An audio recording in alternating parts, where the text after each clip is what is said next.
oferi încă o dată șansa de a regăsi clipele ce-au fost și s-au risipit și tot ceea ce împreună am clădit, portând când mereu doar privirea ta.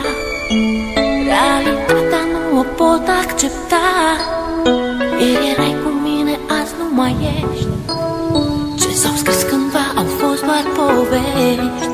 Tu spuneai mereu trăiește-ți clipa, viața însă n-a putut ierta. Tu ești sus acolo printre îngeri, mi-a rămas doar amintirea ta.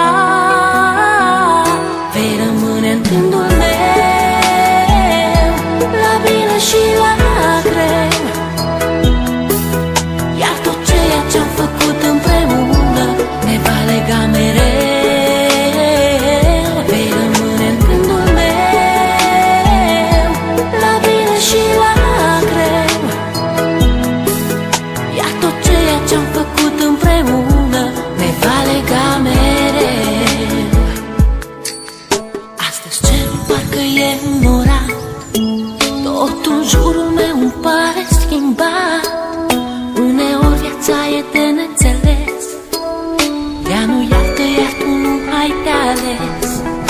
Este ultimul tău drum, te-am pierdut, amintirea se așterne în trecut.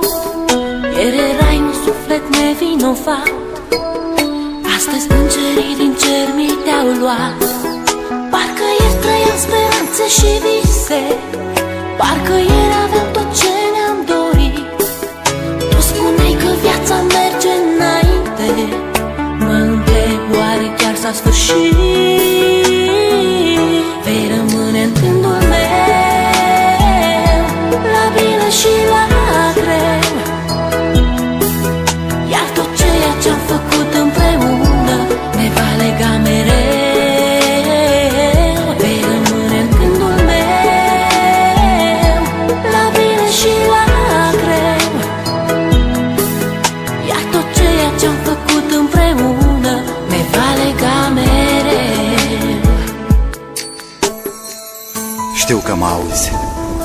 Este poate ultima oară când te privesc în ochi, ultima oară când îți văd chipul, ultima oară când îți vorbesc.